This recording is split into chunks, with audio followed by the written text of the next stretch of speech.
Vous avez effectué un recours au niveau de la Cour constitutionnelle demandant la suspension du processus électoral. Quelles en sont les motivations? Membre fondateur, je précise. Membre fondateur du Parti politique Les Démocrates, oui. J'ai fait un recours hier, je l'ai déposé hier matin. Et c'est parce que je suis resté un peu convaincu de ce que j'ai toujours dit depuis que le parrainage est intervenu dans notre paysage politique. Moi, je n'ai jamais considéré le parrainage comme un critère sélectif des candidatures. Pour moi, ça n'a jamais été un critère qualitatif pour sélectionner des meilleures candidatures parce que, s'il vous souvient, Paul Humpe a été candidat en 2021 déjà, oui, avec un certain nombre de parrainages, mais il n'a eu que 2%. Donc pour moi, si c'était un critère qualitatif, le score aurait été un peu plus important que cela.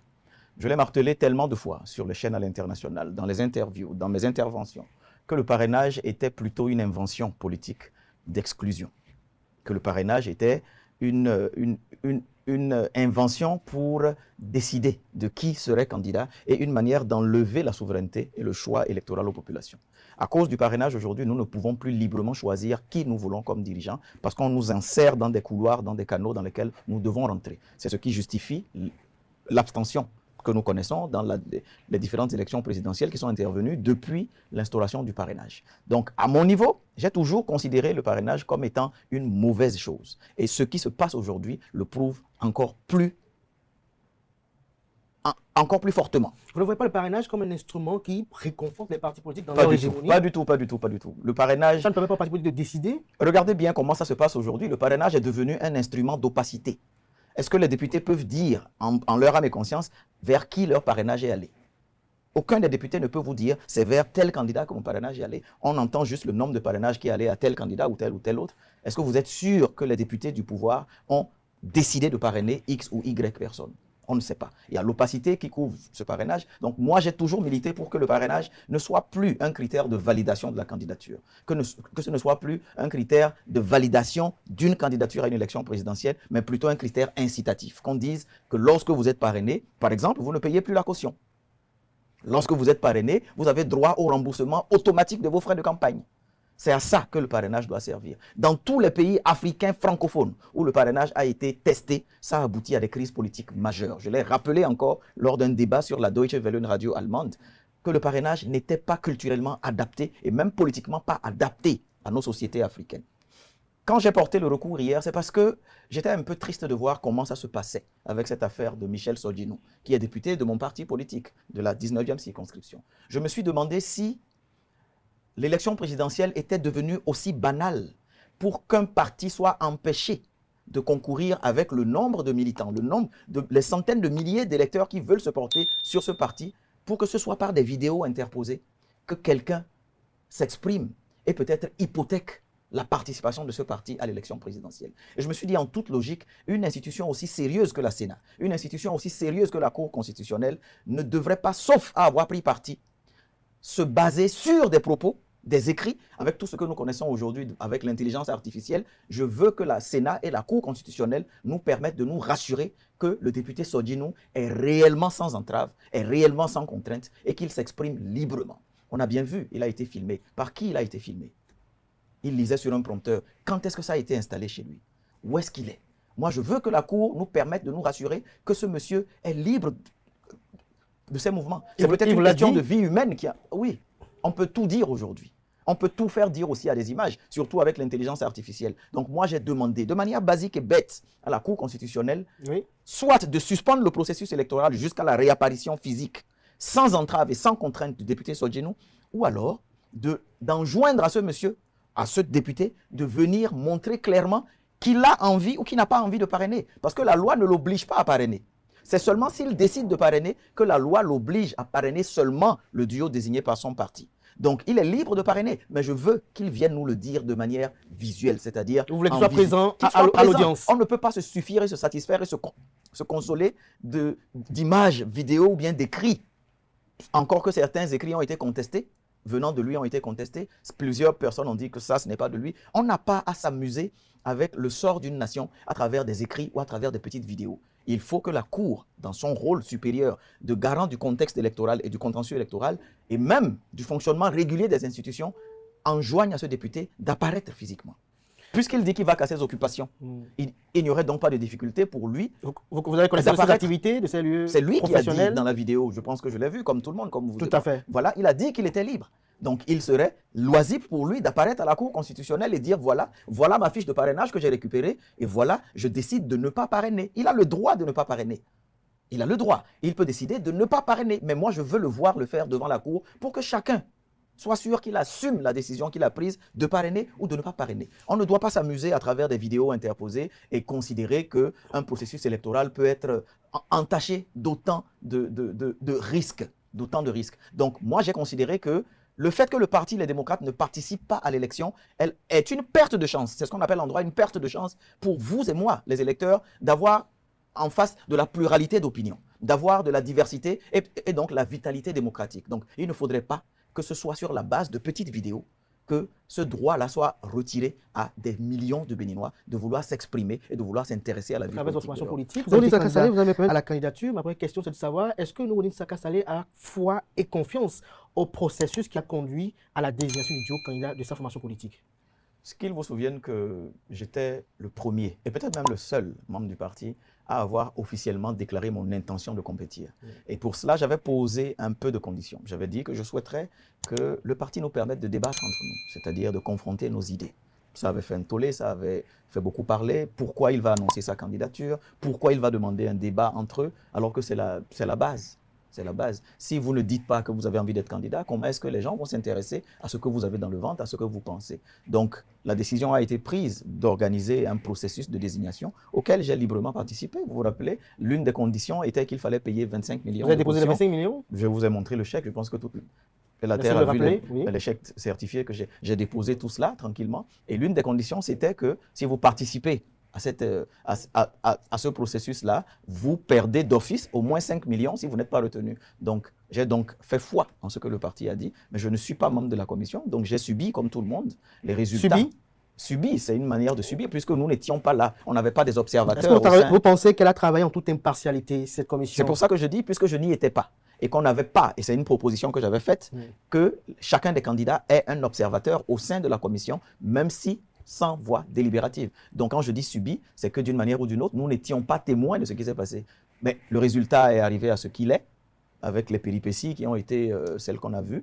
J'ai apporté mon soutien au duo qui a été désigné. Et je me préparais pour la campagne, pour tout ce qui allait suivre. N'eût été cette sortie de route, comme vous dites, du député Sodjinou, qui nous met aujourd'hui tous à genoux et qui nous hypothèque la participation du parti à l'élection. Mais je souhaite vraiment et vivement que le processus aille à son terme. Et j'espère que mon recours fera entendre raison aux sages de la Cour en les amenant à suspendre le processus, puisqu'on n'est pas à 2 jours près. Les élections présidentielles, c'est dans 6 mois. Si tout se passe bien, si Dieu nous prête longue vie jusque-là, Inch'Allah. Donc, il n'y a rien qui presse. S'il faut suspendre le processus de manière à nous rassurer que le député Sodjinou veut participer ou ne veut pas participer au parrainage, au moins là, on saura clairement que c'est cuit pour le parti ou que ce n'est pas cuit, selon ce qui sera décidé par le député. Le comportement du député Michel Sodjinou, quelles sont les répercussions de ce comportement-là sur la vie du parti politique? Sur la vie de la nation, il faut dire, le parti n'est que petit par rapport à ce qui se passe. Le parrainage est mauvais. C'est la première conséquence. Le parrainage est mauvais et le parrainage peut devenir un objet de crise politique majeure, comme je l'ai toujours dit. Donc ce n'est pas le parti qu'il faut voir, c'est les millions d'électeurs qui seront peut-être empêchés de participer au scrutin et donc la qualité de l'élection, entre griffes s'il faut encore l'appeler élection, la qualité du scrutin et même la légitimité du président et je ne souhaite pas à mon ami Romuald d'être élu dans des conditions comme celle-ci. Nouronine Saka Saleh, vous avez dit très bien, mon ami Romuald, ça me permet de progresser dans cet entretien-là. On vous a vu en 2016 être aux côtés des acteurs de la majorité présidentielle. Vous avez beaucoup d'amitié au sein de cette majorité présidentielle. Ne vous retrouvez pas un peu dans une zone d'inconfort au sein de l'opposition? Absolument pas, absolument pas. Si je devais choisir par intérêt ou par amitié, je serais resté avec la majorité. Mais j'étais une des têtes de la majorité, j'étais le porte-parole de campagne d'Abdoulaye Biotchane.